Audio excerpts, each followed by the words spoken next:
తులారాశి వారికి ఎలా ఉండబోతుందో ఈ వీడియోలో సంపూర్ణంగా తెలుసుకుందాం.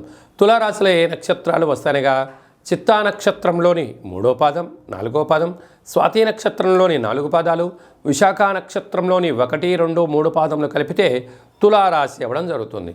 అలాగే చాలామందికి పుట్టినటువంటి కాల సమయంలో డేట్ ఆఫ్ బర్త్లు ఉండనటువంటి కారణం చేత పేరు మొదటి అక్షరాన్ని అనుసరిస్తూ ఆ రాశిని తెలుసుకునే ప్రయత్నం అవుతుంది. అవి ఏ అక్షరాలు ఒకసారి పరిశీలన చేద్దాం. రా, రి, శ్రీ, రు, రే, రో, తా, తి, తు, తే అక్షరాల వాళ్ళందరూ కూడా తులారాశి జాతకులే. తులారాశి యొక్క అధిపతి శుక్రుడు. వీరికి ధనవాకు కుటుంబ స్థానంలో జ్ఞానకారకుడు, మోక్షకారకుడు, అష్టమగ్రహకారకుడు కేతు సంచారం ఉండడం వలన స్వయం నిర్ణయాలు, స్వయం పరిపాలన ధనాన్ని, ఆనందాన్ని, ఆరోగ్యాన్ని, సంపదను కాపాడుకునే ప్రయత్నం అవుతుంది. లేకపోతే పక్కవారి మాట విన్నారా, ధనం వెళ్ళిపోతుంది, స్థిరాస్తులు కరిగిపోతాయి, అనేక రకాల ఇబ్బందులకు మీరు గురవుతాయి అవకాశాలు అధికంగా ఉంటాయి. తస్మాత్ జాగ్రత్త. అర్ధాష్టమంగా మనకారకుడు చంద్రుడు, రుణరోగ శత్రుకారకుడు కుజుడు, బుద్ధికారకుడు బుధుడు, క్రాత్రకారకుడు శుక్రుడు, ఆయుకారకుడు శనిచర స్వామివారు సంచారం చేయడం వలన దూరవాయు జల ప్రయాణాలు చేసేటప్పుడు ఎన్నో జాగ్రత్తలు అవసరమని చెప్పి గమనించగలగాలి. అదియే కాకుండా వృత్తి, ఉద్యోగ, వ్యాపార కార్యక్రమంలో మితిమీరినటువంటి అప్పులు చేయకపోవడము, ఉండబడిన సమయాన్ని సద్వినియోగపరచుకోవడము, ఒంటరి నిర్ణయాలు, ఒంటరి యొక్క ఆలోచనలు ప్రమాదకరం. ఇటు తల్లిదండ్రులు కానీ, గురువులు కానీ, మీ ఇంట్లో ఉండబడిన వారితో సలహా సూచనలు చాలా అవసరం. లేకపోతే స్థిర చరాస్తులు పోగొట్టుకోవడము, కారాగార ప్రాప్తి అవ్వడము, మీ యొక్క ధనాన్ని కూడా ఓటీపీల ద్వారా తస్కరించబడే అవకాశాలు అధికంగా ఉన్నాయి. తస్మాత్ జాగ్రత్త.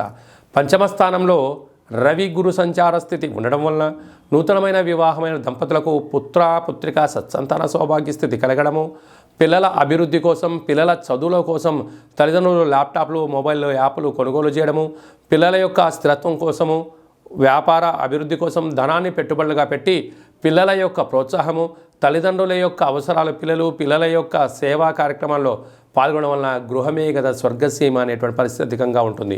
అష్టమంలో రాహు సంచార స్థితి ఉండడం వలన వృత్తి, ఉద్యోగ, వ్యాపార కార్యక్రమాల్లో ఒంటరి నిర్ణయాలు తగవు. దీనివల్ల ధనం, సమయం పోగొట్టుకోవడం వల్ల ఏకాంతంగా ఎక్కువగా గడపడం వలన బ్రెయిన్ స్ట్రోకు, నరాల బలహీనత, పెరాలసిస్ లాంటి వ్యాధులు వచ్చే అవకాశాలు ఉన్నాయి. కనుక దయచేసి ఒంటరిగా ఉండవద్దు. బంధువులతో, మిత్రులతో, స్నేహితులతో ఆనందంగా గడపండి. రోగాలను, వ్యాధులను దూరం చేసుకునే ప్రయత్నం చేయగలండి. చిత్తా నక్షత్రంలో పుట్టిన జాతకులు computers, engineers, labs, TV artists, program editors, X ray లాంటి మార్కెటింగ్ చేసేటువంటి వారు, ఆర్కిటెక్చర్స్గా పనిచేసేవారు, ఇంటర్నెట్ వ్యాపార రంగాలు, సెంట్లు, నగలు, రియల్ ఎస్టేటు, స్టాకిస్ట్, బ్రోకర్లకు, ఎలక్ట్రికల్ గూడ్స్ వస్తువుల వ్యాపారంలో అనంతమైన సంపద వీరి సొంతం కాబోతుంది. స్వాతి నక్షత్రం పుట్టిన జాతకులు సినిమాలు, న్యాయవాదులు, రవాణా రంగము, కంప్యూటర్లు, అకౌంట్సు, స్కూల్ టీచర్సు, యాప్లు, రెడీమేడ్ వస్తువులు, స్టాకిస్ట్, రియల్ ఎస్టేట్ వ్యాపారాలు, గృహానికి సంబంధించినటువంటి వస్త్రాలకు సంబంధించినటువంటి గార్మెంట్స్ వ్యాపార క్రయ విక్రయాలు, వైను, ఎలక్ట్రానిక్ వస్తువులు వీరికి యోగదాయకం. అలాగే విశాఖ నక్షత్రం పుట్టిన జాతకులు స్వయం నిర్ణయాలు, వృత్తి, ఉద్యోగ, వ్యాపార కార్యక్రమాలు, ఆర్డీఓ, ఎంఆర్ఓ, కలెక్టరేట్, సెక్రటరేట్ వ్యాపార కార్యక్రమాలు చేసేటువంటి వారికి ప్రమోషన్స్ వచ్చే అవకాశాలు ఉన్నాయి. కాకపోతే ఓపిక చాలా అవసరమని చెప్పి గమనించాలి.